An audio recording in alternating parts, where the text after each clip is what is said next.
Real talk. This is from the standpoint of an aunt or maybe your best friend, and especially from those of us who don't have children to those of you who do have children. Okay. When you are beating your kids or disciplining them and we're around, we don't know what to do. Like, as a rule, we don't know what to do, and no matter what we do, it's going to be wrong, according to some of you. Well, that rhymed. Well, anyway, so I had a falling out with a friend not that long ago who's probably watching this because she decided to spank her son. Now, you probably think, oh, you must have got in there and involved yourself and trying to tell people you ain't got no kids, so you can't tell us how to read. I happened to be there, and he did something that she didn't like, and she decided to whoop him. I said not a word, but she got mad at me. And I had to tell her off. I had to tell her about herself, but she got mad at me. So here's the situation. Her son was acting out because he was excited that I was there. You know how it is when you're the aunt or you're the grandmother or you're the friend or the godmother, and you come over, and you know how the kids be excited about you being there and they be showing out and stuff. And she kept telling him to go to bed. Well, he was very excited. He hadn't seen me in a long time, so I come in and, I'm the Mary Poppins, auntie, right? We're playing with the toys and the X-Men and all that type of stuff. And then when it gets time for him to go to bed, he does all of his, rituals and all that type of stuff. And we're sitting in the, living room talking.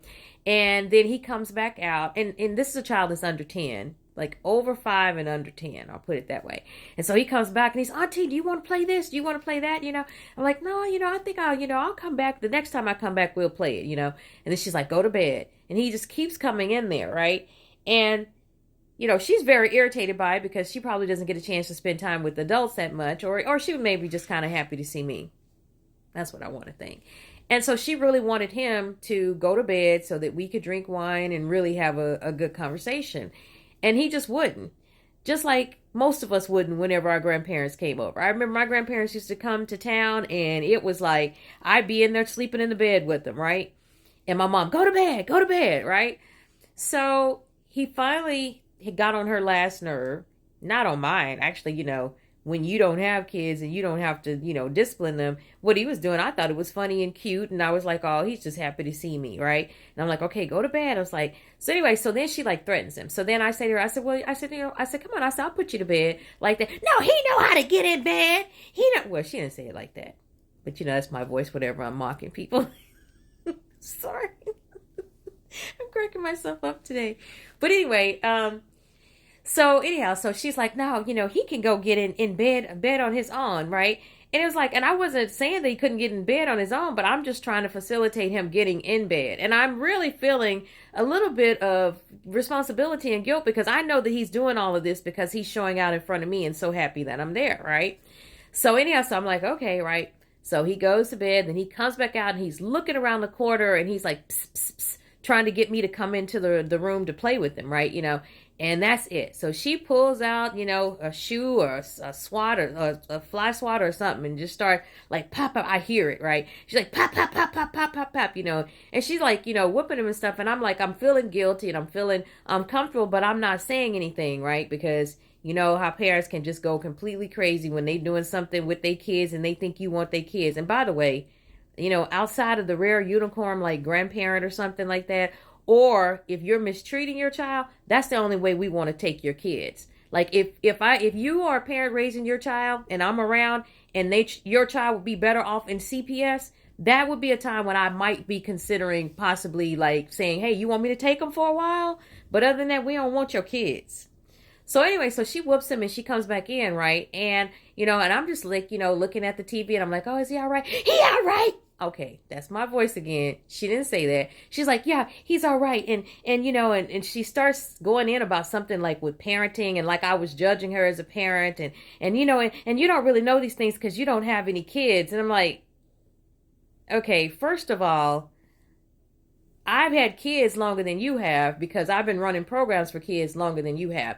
And while you doing things like putting them to bed and raising them and wiping their behind and stuff, I'm dealing with their emotional issues from the age of 2 all the way up to 18. So I'm getting your kids after you mess them up or they're messed up because of you, then they come to me. So don't tell me I don't know anything about kids. And if so, why were your kids in my program?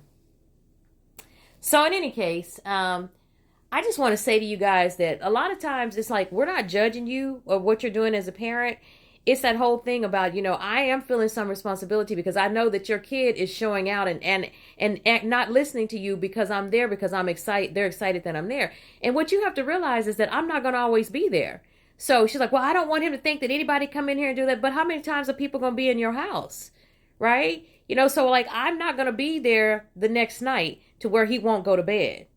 I'm not going to be there. And I think that's what you guys have to understand is like, we don't know what to do whenever you're whooping your kids. It's like we can't win. Like if we sit there and don't say anything, you think we're judging you. Then if we say anything like, oh, I'll get him. Or like, for example, I had one friend and she kept telling her daughter to clean up her room.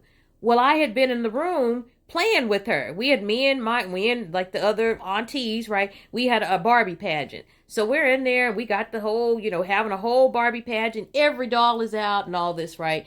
And so then everybody else leaves and I'm kind of still around there, right? And then she tells her, oh, get in there and clean up your room. And I look in there, I'm like, man, we made quite a mess. So I'm like, I'll help her. No, she don't need no. There I go again. She didn't say it like that. In my head, that's how y'all be talking though. Kids, wow, wow, wow. That's how parents be talking sometimes. And I'm listening to y'all because everything be just so dramatic because y'all are already tired of them, but we're not tired of them because we haven't had them their whole entire lives, right? So anyhow, so she was mad because I offered to help her clean up the room, and I said, well, no. I said, I do need to help. I said because we took those Barbies. I said, and those ones that was up there in the closet. I said I took them down. She's not gonna be able to. So I was like, okay. But y'all have to understand, we don't know how to act whenever y'all are disciplining or beating your kids, right? If we say something, you get mad. If we don't say anything, you still gonna get mad. And I told one of my friends that she doesn't have any sisters. And when I would go to visit her, her kids would act out. And then I'd be like, oh, no, they didn't mean to do that. Well, I know that they being bad and they meant to do it. But what am I supposed to say? Yeah, they bad. You need to whoop them, right? And so I said to her, she was like, well, so we had a real conversation. And this is the really good friend that I have, right? And I said to her, she said, well, I don't have any sisters. She said, so I didn't know that. I said, yeah, I said, we don't know how to respond. I said, I know that he's not supposed to be in there eating that. I said, but, as the auntie, it's my job to be like, oh, well, because we always pretend like we think that they're angels, and then that causes them to act better because I'm not going to whoop them, right? So I'm just going to I'm going to guilt them into being good by saying, oh, you're just such a good little boy, right? And I said, then what did you want me to do when you were whooping? What would you want me to come in there and say? Yeah, hit him again, harder. What are we supposed to do? So I would say that keep in mind, don't nobody want your kids but you. If somebody comes to help you or loves your kid, see that as a blessing. That's because everybody don't have to love your kids. Everybody don't have to want to be around them. You don't have to have friends that come in and your daughter comes over and brings her Barbie doll and she looks at it and pretends that, that she's interested in it. Although I do kind of like Barbie dolls since I don't have any kids. It's kind of fun to go over there and play with your kids, right? But just know that we're not trying to be disrespectful to you. We're not judging your parenting as a rule.